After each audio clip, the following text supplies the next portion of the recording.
إبراهيم إنك حميد مجيد اللهم بارك على محمد وعلى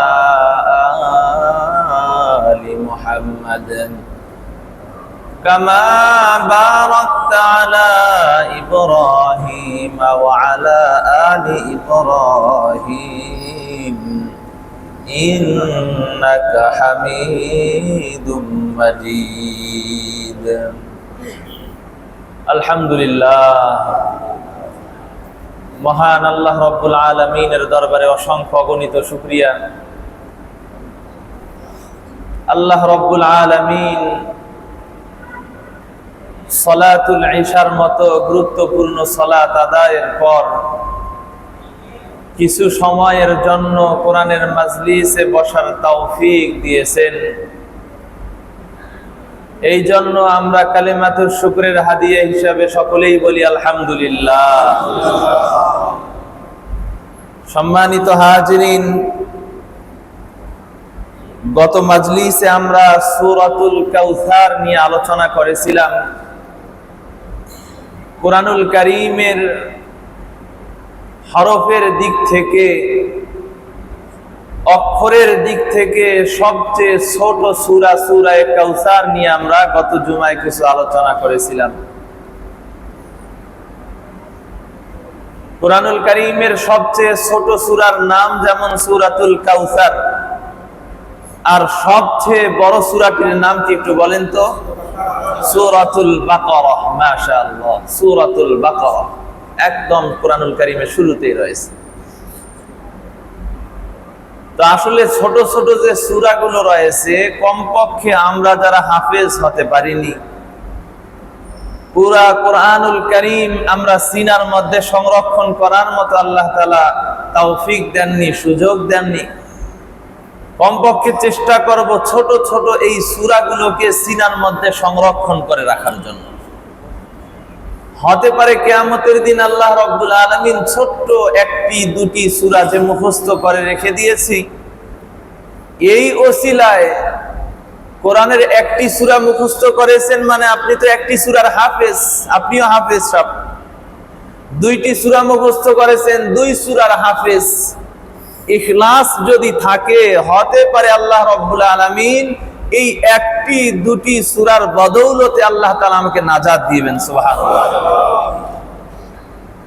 এই জন্য আমরা এই ছোট সূরাগুলো, সূরা ইখলাস, সূরা আসর, সবচেয়ে ছোট তিনটা সূরার নাম গত সপ্তাহে আমরা বলেছিলাম। সূরা আসর মাত্র 3টি আয়াত, সূরা নাসর ইজা জা নাসরুল্লাহ মাত্র 3টি আয়াত, সূরা কাউসার ইন্না আতাইনাকাল কাউসার মাত্র 3টি আয়াত। কমপক্ষে এই ছোট ছোট সূরাগুলো আমার সিনার মধ্যে আমি সংরক্ষণ করে রাখার চেষ্টা করব ইনশাআল্লাহ। মুহতারাম হাজিরিন, এই সূরাটি অবতীর্ণ হওয়ার প্রেক্ষাপট, সূরাটি অবতীর্ণ কি কারণে হয়েছিল আমরা গত জুমায় বলেছিলাম। অতি সংক্ষেপে এক লাইনে যদি বলি তাহলে বলবো, নবী আলাইহিস সালাতু ওয়াস সালামের ছেলে সন্তানের যখন ইন্তেকাল হয়ে গেল, হযরত কাসেমের ইন্তেকাল হওয়ার পর মক্কার মুশরিক যারা ছিল, বিশেষ করে কিছু মানুষ থাকে যেই মানুষগুলো আরেকজনের ছিদ্র অন্বেষণ করে বেড়ায়। সমাজে কিছু মানুষ থাকে, এগুলোকে আমরা অনেক সময় বলি যে পিছলা মানুষ, কার কোথায় কোন ত্রুটি আছে এগুলো চর্চা করে, পারলে মুখের উপরে আরেকজনকে তার দোষের কথা বলে দেয়। তো এমন একজন মানুষ ছিল, তার নাম হলো আস ইবনে ওয়াইল। এই আস ইবনে ওয়াইল সরাসরি নবী আলাইহিস সালাতু ওয়াস সালামকে বলল, মুহাম্মদ, তোমার ছেলে সন্তান তো মরে গেছে, সুতরাং তুমি কিন্তু নির্বংশ হয়ে যাবে, নাউজুবিল্লাহি মিন যালিক, তোমার কোনো বংশ থাকবে না, আগামীতে তোমার ইন্তেকাল হবে মানে তোমার বংশের অস্তিত্ব বলতে আর কিছুই থাকবে না। এভাবে মানুষের সামনে নবীজিকে যখন বারবার কাফেরগুলো, মুশরিকগুলো বলতে থাকে, নবীজি তিনিও তো আমাদের মতো, ইন্নামা আনা বাশারুম মিসলুকুম, তিনিও তো একজন মানুষ, নবী আলাইহিস সালাতু ওয়াস সালামের অন্তরের মধ্যে কিছুটা ব্যথা লাগে, নবীজি বেদনাহত হন, ব্যথিত হয়ে যান। আল্লাহ রাব্বুল আলামিন নবীকে সান্ত্বনা দেওয়ার জন্য বলেন, ও নবী, আপনি ব্যথিত হবেন না, আপনার হৃদয় যেন ক্ষত না হয়, কারণ আমি তো আপনাকে কাউসার দান করেছি। সুবহানাল্লাহ। কাউসারের মতো এমন এক মহা সম্পদ আমি দান করেছি। তারা বলে আপনার পর আপনার বংশ থাকবে না, আপনার নাম থাকবে না, আপনার চর্চা থাকবে না, কিন্তু আমি আপনাকে এমন সম্পদ দিলাম, কাউসার দিলাম, আপনার ইন্তেকালের পর আপনার নাম, আপনার আলোচনা তো থাকবেই কিয়ামত পর্যন্ত।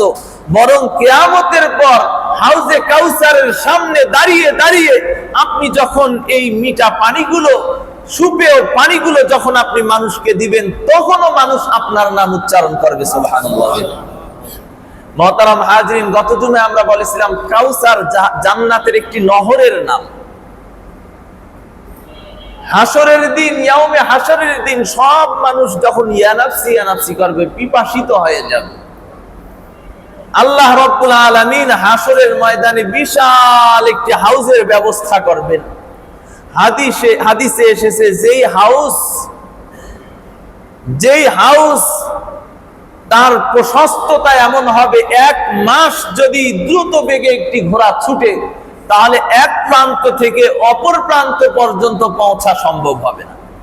এই বিশাল একটি হাউজের সঙ্গে জান্নাতের যে কাউসার নামক নহরটি রয়েছে, এই নহরের সম্পর্ক করে দিবেন রব্বুল আলামিন। জান্নাতের ওই কাউসার থেকে এখানে পানি চলে আসবে এবং নবী আলাইহিস সালাতু ওয়াস সালাম এই পানিগুলো বিতরণ করবেন, বন্টন করবেন মানুষের মধ্যে। হাদিসের মধ্যে এসেছে, নবী আলাইহিস সালাতু ওয়াস সালাম বলেন, হাউজে কাউসারের পানিগুলো দুধের মতো সাদা হবে এবং মধুর চেয়েও বেশি মিঠা হবে, মিষ্টি হবে। হাউজে কাউসারের পানিগুলো বরফের মতো শীতল হবে। একজন মানুষ যখন হাসরের ময়দানে ইয়ানাফসি ইয়ানাফসি করবে, হাসরের ময়দানে সূর্য যখন মানুষের মাথার কাছে চলে আসবে, এই মানুষটা যখন পিপাসায় ছটপট ছটপট করতে থাকবে, আল্লাহর হাবিবের এই হাউজে কাউসার থেকে যখন পানি পান করবে, তার পিপাসা দূর হবে এবং 50 বছর পর্যন্ত এই মানুষটার পিপাসিত হবে না। ভাইয়েরা আমার, দুনিয়ার মধ্যে একটি পানি আছে, আমরা সবাই জানি, জমজমের পানি।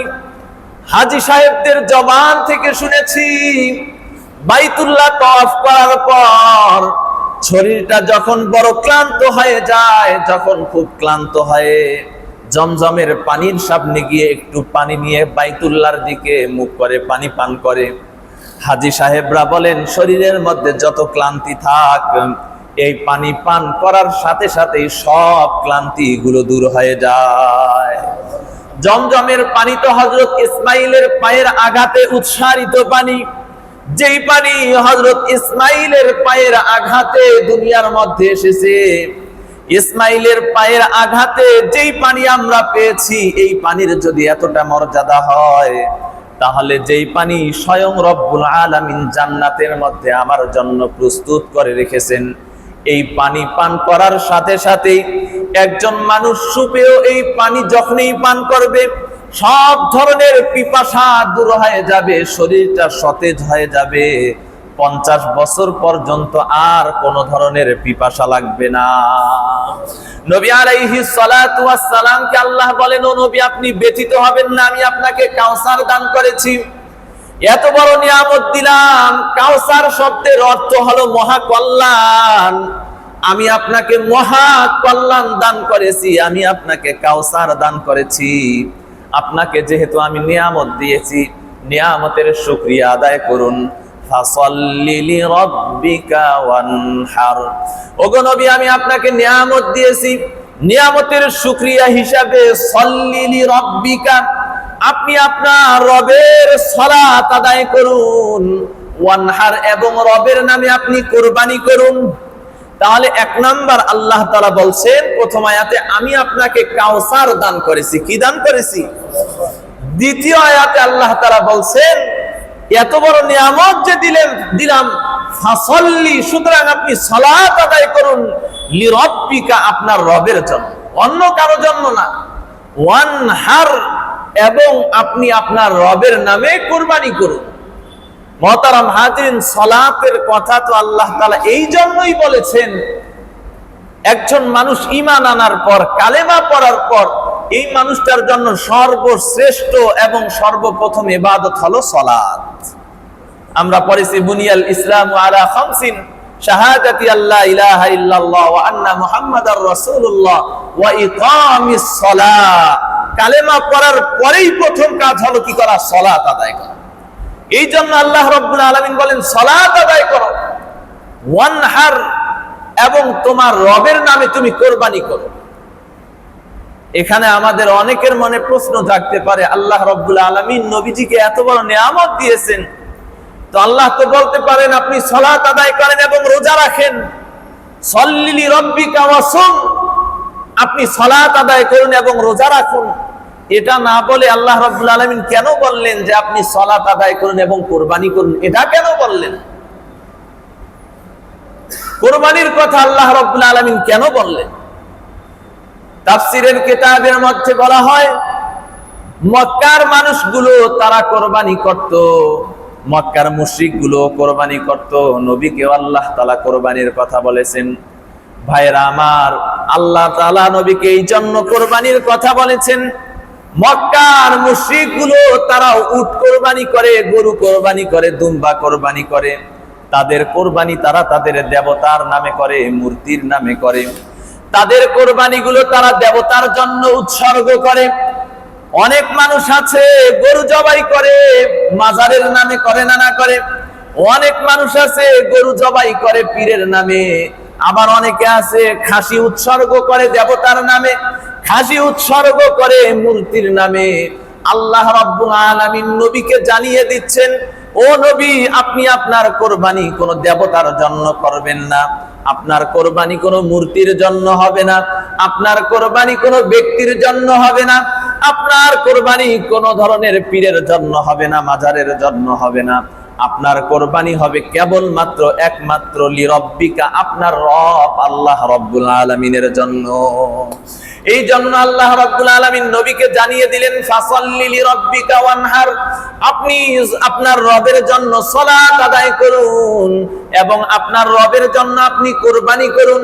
এটা হলো আপনার রবের জন্য শুকরিয়া। মুহতারাম হাজরিন, এখান থেকে একটি বড় শিক্ষা হলো, একজন মানুষ যখন আল্লাহর জন্য ইবাদত করে, এই ইবাদত যদি সামান্য হয়, কিন্তু ইবাদতের মধ্যে যদি ইখলাস থাকে, ইবাদত করলো অল্প কিন্তু এর মধ্যে ইখলাস আছে, সামর্থ্য অনুযায়ী ছোট্ট একটা ছাগল এনে কুরবানি দিয়েছে ইখলাসের সাথে, আল্লাহ রাব্বুল আলামিনের কাছে এই ছোট্ট ইবাদতের অত বেশি মর্যাদা, এতটা বেশি মর্যাদা। আর একজন মানুষ লক্ষ লক্ষ কোটি কোটি টাকা খরচ করে ছাগল কোরবানি দিল, 15 লাখ টাকা খরচ করে এনে কোরবানি দিল, 36 লাখ টাকা খরচ করে একটা গরু কোরবানি দিল, কিন্তু তার 15 লাখ টাকা দিয়ে কোরবানি করার উদ্দেশ্য হলো মানুষকে দেখানো। আছে না নাই এমন মানুষ? 15 লাখ টাকা দিয়ে একটা ছাগল কিনে কত বড়, চিন্তা করেন, কি বলবো, একটা ছাগলের দাম 15 লাখ হতে পারে।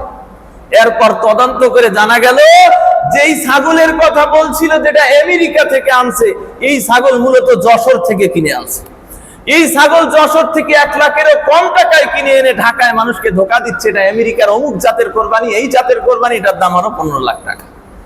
আর এই ছাগল কাণ্ড পুরা দেশের মধ্যে এমন ভাবে তোলপাড় সৃষ্টি করে দিল যে বেচারার এক ছাগলে একজন বড় চাকরিজীবীর চাকরি, পরিবার, সবকিছু তছনছ হয়ে গেছে। আল্লাহু আকবার। ছোট্ট ছোট্ট ঘটনা বিন্দু থেকে, বলে না আমাদের সমাজে, বিন্দু থেকে সিন্ধু হয়ে যায়। অনেক সময় এই বিন্দু বিন্দু থেকে মহাসাগর হয়ে যায়। আমাদের সামনে দেখলে সব স্পষ্ট। ছোট ছোট বাচ্চা একজন বাসার সামনে বলছে, আরে এই চ্যাংরা ব্যাংরা গুলো এগুলো আন্দোলন করে এত বড় ঘটাইলো। আমার বাসার সামনে একজন বলতেছে। তা আসলে ছোট্ট একটা বিন্দু অনেক সময় অনেক বড় কিছু হতে পারে, মানুষ কল্পনাও করতে পারে না।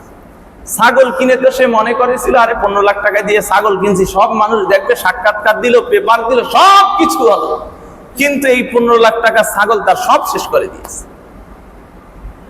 যাই হোক মুহতারাম হাজরিন, 15 লাখ টাকা হোক, 15 কোটি টাকা হোক, যদি ইখলাস না থাকে, আল্লাহ রাব্বুল আলামিন আমার ইবাদতের কিঞ্চিত পরিমাণ মুহতাজ নন, মুখাপেক্ষী নন।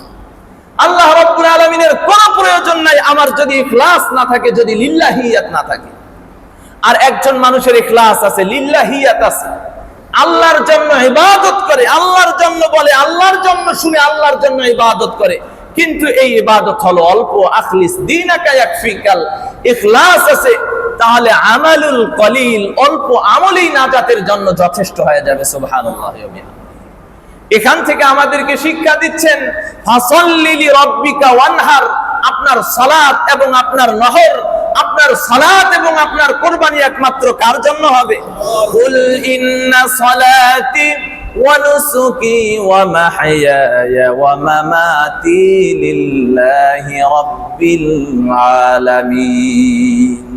হে নবী, আপনি বলে দিন, ইন্না সালাতি, নিশ্চয় আমার সালাত, ওয়া নুসুকি, আমার কুরবানি, ওয়া মাহইয়ায়া, আমার জীবন, ওয়া মামাতি, আমার মরণ, সবকিছুই হলো বিশ্ব জগতের প্রতিপালক আল্লাহর জন্য। তাহলে আমি বেঁচে থাকি কার জন্য? আমার মৃত্যু যদি হয়, মৃত্যুটাও যেন আল্লাহর জন্য হয়, আমার ইবাদত যেন আল্লাহর জন্য হয়, আমি যা বলি এটা যেন আল্লাহর জন্য হয়, আমি শুনি, আমি উপস্থিত হই, এটাও যেন আল্লাহর জন্য হয়, আমি সামনের কাতারে আসি একমাত্র আল্লাহর জন্য, কাউকে দেখাবার জন্য নয়। আমার ইবাদত যদি আল্লাহর জন্য হয়, তাহলে এই ইবাদতের বদৌলতে আল্লাহ রাব্বুল আলামিন আমাকে মহা পুরস্কার দান করবেন। আর আমার ইবাদত যদি আল্লাহর জন্য না হয়, তাহলে এর কোনো প্রতিদান তো নাই, বরং আল্লাহ রাব্বুল আলামিন তাকে দিয়ে আরো জাহান্নাম উদ্বোধন করবেন। হাদিস তো আপনারা অনেকবার শুনছেন, বড় আলেমকে আল্লাহ আগে জাহান্নামে দিবে, বড় দানবীরকে আল্লাহ আগে জাহান্নামে দিবে, বড় মুজাহিদকে আল্লাহ তাআলা আগে জাহান্নামে দিবে। এগুলো বুখারী শরীফের রিওয়ায়াত।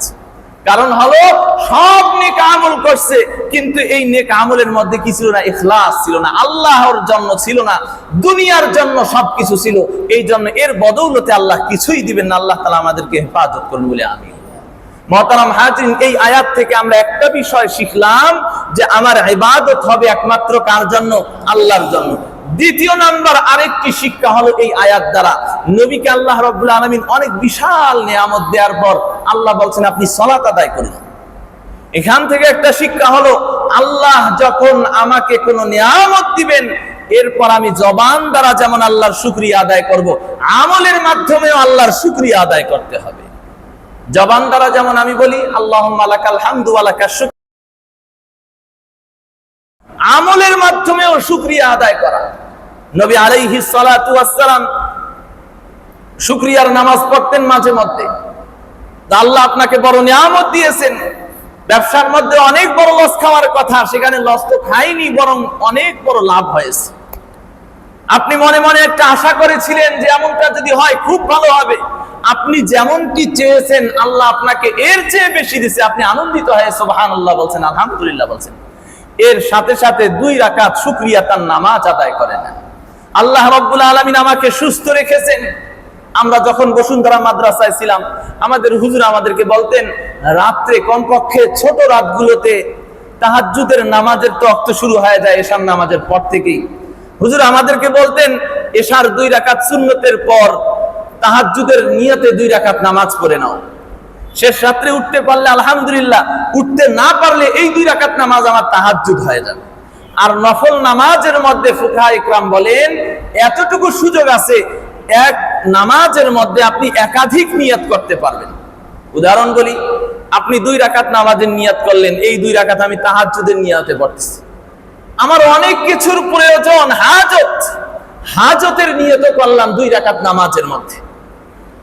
আবার আমি সারাদিন সুস্থ থাকলাম, আল্লাহ আমাকে সুস্থতা দিয়েছেন, এই জন্য আমি 2 রাকাত শুকরিয়া তারও নামাজ আদায় করলাম। তাহলে যদি সময় না থাকে, 2 রাকাত নামাজের মধ্যে আমি শুকরিয়ার নামাজ পড়তে পারি, আবার এই 2 রাকাতের মধ্যে আমি হাজতের নিয়ত করতে পারি, এই 2 রাকাতের মধ্যে আমি তাহাজ্জুদের নিয়ত করতে পারি। 2 রাকাতের মধ্যে একের মধ্যে আমার একদম 3 ধরনের নামাজই আদায় হয়ে যাবে। মুহতারাম হাজরিন, তাহলে আমি জবানের মাধ্যমে যেমন শুকরিয়া আদায় করি, আল্লাহ রাব্বুল আলামিন এই আয়াতের মাধ্যমে আমাদেরকে শিখিয়ে দিচ্ছেন জবানের শুকরিয়ার সাথে সাথে তুমি আমলেরও শুকরিয়া আদায় করো। আল্লাহ তোমাকে নিয়ামত দিয়েছেন, 2 রাকাত সালাত আদায় করে আল্লাহ রাব্বুল আলামিনের শুকরিয়া আদায় করো। শুকরিয়া আদায় করলে কি হবে? লা ইন শাকারতুম লা আসিদান্নাকুম ওয়া লা ইন কাফারতুম ইন্না আযাবি লাশাদীদ। যদি শুকরিয়া আদায় করো তাহলে আমার নিয়ামত আমি আর শতগুণ বৃদ্ধি করে দিব। সুবহানাল্লাহি ওয়া বিহামদিহি। আল্লাহ রাব্বুল আলামিন আমাদেরকে সন্তান নিয়ামত দিয়েছেন, এর শুকরিয়া আদায় করতে হবে। দেহকে আল্লাহ তাআলা নিয়ামত দিয়েছেন, সুস্থ শরীর, এর শুকরিয়া আদায় করতে হবে। আল্লাহ রাব্বুল আলামিন আমাদেরকে একটা স্বাধীন রাষ্ট্র দিয়েছেন, এরও শুকরিয়া আদায় করতে হবে। রাষ্ট্রকে সুন্দরভাবে গঠন করতে হবে। আল্লাহ রাব্বুল আলামিন আমাকে মসজিদে আসার সুযোগ দিয়েছেন, এরও শুকরিয়া আদায় করতে হবে, মসজিদের হক আদায় করতে হবে। মুহতারাম হাজরিন, আমি যদি জবানের শুকরিয়ার সাথে সাথে আমলেরও শুকরিয়া আদায় করি, আল্লাহ রাব্বুল আলামিন আমার নিয়ামতগুলোকে বাড়িয়ে দিবেন। আল্লাহ তাআলা আমাদের নিয়ামত বাড়ায়া দিন, বলি আমিন। ফাসাল্লি লিরাব্বিকা ওয়ানহার, আপনি আপনার রবের জন্য সালাত আদায় করুন। ওয়ানহার, এবং আপনি আপনার রবের জন্য কি করুন? কোরবানি করুন। তাহলে কোরবানির কথা কেন বলছে আমরা বুঝছি তো আলহামদুলিল্লাহ। কারণ মক্কার মানুষগুলো কোরবানি দিত, নবীজিকে বলতেছে আপনিও কোরবানি দেন। তবে তারা কোরবানি দেয় দেবতার নামে, আর আপনি কোরবানি দিবেন কার নামে? আল্লাহর নামে। ইন্না শানিআকা হুয়াল আবতার। মক্কার মুশরিকরা তো আপনাকে বলে যে আপনি নির্বংশ হয়ে যাবেন, আপনি বংশহীন হয়ে যাবেন, আপনি শিকড় কাটা হবেন, লেজ কাটা হয়ে যাবেন। আল্লাহ জবাব দিচ্ছেন, ইন্না শানিআকা হুয়াল আবতার, যে আপনার শত্রু সেই নির্বংশ হয়ে যাবে। আবতার শব্দের এমনি অর্থ হলো শিকড় কাটা অথবা লেজ কাটা। শিকড় কেটে দিলে গাছ যেমন মরে যায়, লেজ কেটে দিলে যেমন একটা প্রাণী কেমন লেজ কাটা হয়ে যায়, ঠিক তেমনি ভাবে আবতার শব্দের অর্থ হলো যার কোনো শিকড় নাই, শিকড়হীন। তা আরবের লোকরা আবতার শব্দ ওই ব্যক্তিকে বলতো যার ছেলে সন্তান নাই। ছেলে সন্তান নাই মানে তো এই ব্যক্তির কোনো বংশ বিস্তার হবে না। এই জন্য তারা নবীজিকে দেখলেই বলতে নির্বংশ, নাউজুবিল্লাহি মিন যালিক। আবতার বলে নবীজিকে তারা ঠাট্টা করত, মস্করা করত, নবীজির সঙ্গে তারা বিদ্রুপ করত, নবীজিকে কষ্ট দিত। এবার আল্লাহ রাব্বুল আলামিন নবীর পক্ষ থেকে জবাব দিয়ে বলেন, যে আপনার শত্রু সেই নির্বংশ, আর আপনার শান, আপনার মর্যাদা আল্লাহ রাব্বুল আলামিন এত বেশি বাড়িয়ে দিবেন। ওয়া রাফা'না লাকা যিকরাক, আমি আপনার জিকিরকে উঁচু করে দিয়েছি, বুলন্দ করে দিয়েছি। সুবহানাল্লাহি ওয়া বিহামদিহি। যেই মানুষগুলো নবীজিকে বলেছিল আপনি নির্বংশ, আবু জাহাল, আবু লাহাব, উতবা, শায়বা, আস ইবনে ওয়াইল, এদের বংশধর দুনিয়ার কোথাও খুঁজে পাওয়া যাবে? আচ্ছা, যেই নাস্তিক মুসলমানদেরকে একদম জানে প্রাণে ঘৃণা করে, এই মানুষটাকেও যদি আপনি বলেন ভাই আপনি আবু জেহেলের বংশধর, সুতরাং আপনাকে আমি আবু জেহেল বলে ডাকবে, হ্যাঁ কি মানবে? একজন মানুষও নিজেকে আবু জেহেল, আবু লাহাব, উতবা, শায়বা পরিচয় দেয়া তো দূরে থাক, আপনি যদি কাউকে আবু জাহেল বলেন তাহলে সে আপনাকে মারার জন্য আগায় আসবে। এই নামগুলো এমন ভাবে পচে গেছে, আল্লাহ রাব্বুল আলামিন তাদেরকে এমন ভাবে নির্বংশ করে দিয়েছেন। দেখুন, যেই সময় এদের নির্বংশ হওয়ার কথা আল্লাহ তাআলা বলছিলেন, ওই সময় কিন্তু এই আয়াতগুলো বলা হলে অনেকে বিশ্বাসই করতে চাইতো না। আর এটা সম্ভব নাকি? আবু জাহালের সন্তান আছে, আবু লাহাবের সন্তান আছে, আস ইবনে ওয়াইলের ছেলে সন্তান আছে কতগুলো, আর মুহাম্মাদের তো কোনো ছেলে সন্তানে নাই। মুহাম্মাদের কি মাথা খারাপ হয়ে গেছে নাকি? যাদের সন্তান আছে তাদেরকে বলে নির্বংশ, আর তার সন্তান নাই সে নাকি বংশওয়ালা। এটা কেমনে সম্ভব? ওই জমানায় হলে মানুষ এভাবেই বলত। আল্লাহ কিন্তু ওই জমানায় আয়াত নাযিল করে দিয়েছেন। কিন্তু দেখুন, আল্লাহ রাব্বুল আলামিন তাদেরকে করেছেন নির্বংশ, আর আমার নবীকে আল্লাহ রাব্বুল আলামিন তার মর্যাদাকে এমন ভাবে বুলন্দ করে দিয়েছেন। নবীজির বংশ নসল ছেলেদের পক্ষ থেকে বিস্তার লাভ করেনি, কিন্তু মেয়েদের পক্ষ থেকে বিস্তার লাভ করছে কিনা? নবীজির নসলকে, নবীজির বংশকে আল্লাহ রাব্বুল আলামিন এতটাই মর্যাদা দিয়েছেন, তাম দুনিয়ার যেই মতের হোক, যেই পথের হোক, যেই আদর্শের হোক, যদি শুনে সে নবীর বংশের লোক, সাথে সাথেই তার নামের শুরুতে সাইয়েদ শব্দটি লাগায়া দেয়। একেবারেই গরিব, গরিব, একেবারেই গরিব, কিন্তু নবীর বংশের বলে ইনি হলেন সাইয়েদ। সাইয়েদ মানেই তো সর্দার, সাইয়েদ মানেই কি? তাহলে আল্লাহ রাব্বুল আলামিন তার নবীর বংশকে, তামাম দুনিয়ার মানুষের জন্য সর্দার বানিয়ে দিয়েছেন, সাইয়্যিদ সাইয়্যিদা হিসাবে তারা প্রসিদ্ধ হয়ে গেছে। এ তো গেল বংশের দিক থেকে নবীজির নসল। আল্লাহর নবীর নাতি পুতি যারা রয়েছে তামাম দুনিয়ার মানুষ তাদেরকে সাইয়্যিদ হিসাবে মেনে নিয়েছে। আর নবী আলাইহিস সালাতু ওয়াস সালামকে আল্লাহ তাআলা রূহের দিক থেকে আত্মিক ভাবে আল্লাহ রাব্বুল আলামিন এতটাই মর্যাদা দিয়েছেন, ওয়া রাফা'না লাকা যিকরাক, ওগো নবী আপনার জিকিরকে আমি উঁচু করলাম, বুলন্দ করলাম। মুহতারাম হাজরিন, আল্লাহ রাব্বুল আলামিন নবীর নামকে এতটাই উঁচু করেছেন, এতটাই বুলন্দ করেছেন, আপনি যদি কালেমা পড়তে যান এই কালেমার মধ্যেও আল্লাহর নামের সাথে নবীর নাম, লা ইলাহা ইল্লাল্লাহু মুহাম্মাদুর রাসূলুল্লাহ। এখানে একটা আজীব বিষয় আপনি খেয়াল করেন, অবাক হয়ে যাবেন। আরবি যে হরফগুলো আছে 29টা হরফ, এই হরফগুলোর মধ্যে কিছু হরফের মধ্যে নোক্তা আছে, কিছু হরফের মধ্যে নোক্তা নাই। আছে না এমন? বার মধ্যে 1 নোক্তা, তার মধ্যে 2 নোক্তা, তার মধ্যে 3 নোক্তা। আরবিতে বলা হয় যেই হরফগুলোর নোক্তা আছে এই হরফগুলোর তুলনায় যেই হরফগুলোর নোক্তা নাই এগুলোর মর্যাদা বেশি। কেন মর্যাদা বেশি আপনিও বলবেন। যেই হরফগুলোতে নোক্তা আছে এই হরফগুলো নিজের পরিচয় প্রকাশ করার জন্য নোক্তার মুখাপেক্ষী। যেমন বা নিজের পরিচয় প্রকাশ করার জন্য নিচে একটা নোক্তার মুখাপেক্ষী মুহতাজ, তা নিজের পরিচয় প্রকাশের জন্য 2টা নোক্তার মুহতাজ, সা নিজের পরিচয় প্রকাশ করার জন্য 3টা নোক্তার মুখাপেক্ষী, জিম নিজের পরিচয় প্রকাশের জন্য একটা নোক্তার মুখাপেক্ষী। কিন্তু আলিফ কি কোনো নোক্তার মুখাপেক্ষী? লাম কি কোনো নোক্তার মুখাপেক্ষী?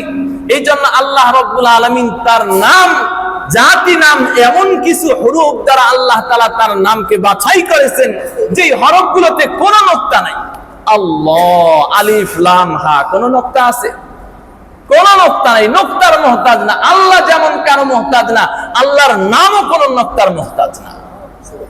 নবীর নাম আল্লাহ কোরআনের মধ্যে আহমদ বলেছেন, মুহাম্মদ বলেছেন।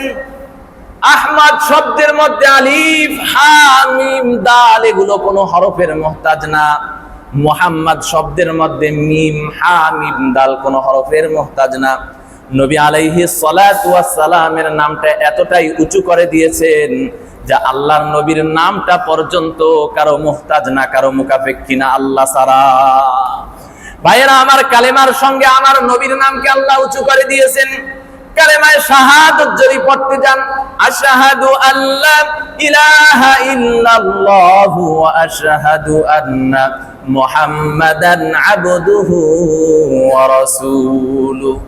আজানের মধ্যে যখন মুয়াজ্জিন সাহেব পড়ে আশহাদু আল্লা ইলাহা ইল্লাল্লাহ, আল্লাহর নাম বলে না বলে, এরপর যখন আসে আশহাদু আন্না মুহাম্মাদার রাসূলুল্লাহ, আজানের মধ্যে আল্লাহ তাআলা নিজের নামের সাথে তার নবীর নামটা নিয়ে এসে উচ্চকিত করেছেন, বুলন্দ করে দিয়েছেন। নবীর নামকে আল্লাহ রাব্বুল আলামিন এমন ভাবে বুলন্দ করে দিয়েছেন তামাম দুনিয়ার মধ্যে নবীর নাম উচ্চারিত হচ্ছে। আপনি ঘুমিয়ে যান, আমেরিকার মানুষগুলো তাদের দিন হয়ে যাচ্ছে, তাদের ফজর হয়ে যাচ্ছে, তারা নবীর নামটা উচ্চারণ করে। আবার ওই অঞ্চলের মানুষগুলো যখন ঘুমিয়ে যায় অন্য অঞ্চলের মধ্যে দিন হয়ে যায়, তারা আজানের মধ্যে নবীর নাম উচ্চারণ করছে। কেউ আবার নামাজের মধ্যে নবীর নাম উচ্চারণ করছে। বাংলাদেশের মধ্যে যদি 5 লাখ মসজিদ হয়, 5 লক্ষ মসজিদের মধ্যে দৈনিক 5 বার আজান দেওয়া হয়। প্রত্যেকবার আজানের মধ্যে নবীর নাম কতবার নেওয়া হয়? 2 বার করে যদি নেওয়া হয় তাহলে 5 লক্ষ মসজিদকে 5 দিয়ে গুণ দেন, 5 পাঁচা 25 বার, 25 কে আবার ডাবল করুন, তাহলে 50 লক্ষ বার আল্লাহর নবীর নাম আজানের মধ্যে নেওয়া হয়। আবার এই 50 লক্ষ বার ইকামতের মধ্যে নেওয়া হয়। এভাবে দৈনিক কোটি কোটি নামাজের মধ্যে যখন আপনি দরুদ পড়ছেন নবীর নাম, আল্লাহ বলছেন ওয়াফা'না লাকা যিকরাক, ও নবী আপনার নামকে আমি এমন ভাবে উঁচু করে দিয়েছি। শুধুমাত্র মুসলমানরা নবীর নাম নেয় এতটুকু না, বরং ইহুদিরা যদি তাওরাত পড়তে চায় আপনার নাম নিতে হবে, তাওরাতের মধ্যে আমি আপনার নাম দিয়েছি। ইনজিল যদি পড়তে চায় ইনজিলের মধ্যেও নবীর নাম আল্লাহ দিয়েছেন। এমনকি হিন্দুদের যে বেদ রয়েছে, বেদের মধ্যে আমার নবী বিশ্ব নবীর নাম রয়েছে। মুহতারাম হাজিরিন, কবরের মধ্যে যাবেন, মাটির নিচেও নবীর জিকির চলছে। কেননা যখনই যেই মানুষটা কবরে চলে যায়, ওই মানুষটার সামনে আল্লাহর নবীকে এনে বলা হয়, বলতো এই মানুষটাকে চিনো কিনা। এখানেও নবীর জিকির হচ্ছে, আসমানেও নবীর নাম উচ্চারিত হয়। তাহলে আল্লাহ রব্বুল আলামিন তার প্রিয় হাবিবের নামটাকে এমন ভাবে উঁচু করে দিয়েছেন, যারা নবীর সাথে দুশমনি করত তারা নিশ্চিহ্ন হয়ে গেছে। আর আমার নবীর নামকে আল্লাহ রব্বুল আলামিন কিয়ামত পর্যন্ত বাকি রেখে দিয়েছে। এই জন্য আল্লাহ রব্বুল আলামিন বলেন, ইন্না শানিয়াকা হুয়াল আবতার, যে আপনার দুশমন, যে আপনার সাথে দুশমনি করবে, সে তো নিশ্চিহ্ন হয়ে যাবে, নির্বংশ হয়ে যাবে। আর এর বিপরীতে আমি আপনার বংশ, আপনার নাম, আপনার সবকিছুকে আমি বুলন্দ করে দিব। সুবহানাল্লাহি ওয়া বিহামদিহি। মুহতারাম হাজিরিন, নমরুদ তো চিরদিনের জন্য ইব্রাহিমকে আগুনের মধ্যে নিক্ষেপ করে শেষ করে দিতে চেয়েছিল। আল্লাহ তাআলা নমরুদকে চিরদিনের জন্য শেষ করেছেন, আর ইব্রাহিমের নাম কিয়ামত পর্যন্ত বাকি রেখেছেন। ইয়াজিদ তো চিরদিনের জন্য হুসাইনের নাম মুছেই দিয়েছিল। আল্লাহ রাব্বুল আলামিন কিয়ামত পর্যন্ত হুসাইনের নামকে আল্লাহ তাআলা বুলন্দ করে দিয়েছেন, আর ইয়াজিদের নামকে আল্লাহ রাব্বুল আলামিন একদম মাটির নিচে পিষিয়ে দিয়েছেন। মুহতারাম হাজিরিন, এভাবে যুগে যুগে এখান থেকে আমাদের জন্য শিক্ষা হলো, যারাই নবীর দ্বীন, নবীর আদর্শের সাথে নিজের আদাওয়াতি রাখবে, দুশমনি রাখবে, শত্রুতা রাখবে, আল্লাহ রাব্বুল আলামিন তাদেরকে নিশ্চিহ্ন করে দিবেন।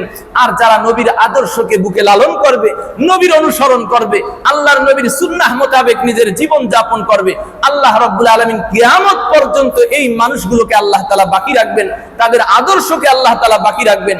আল্লাহ রাব্বুল আলামিন আমাদের সকলকেই নবী আলাইহিস সালাতু ওয়াস সালামের আদর্শ মোতাবেক চলার তৌফিক দান করুন, আমিন।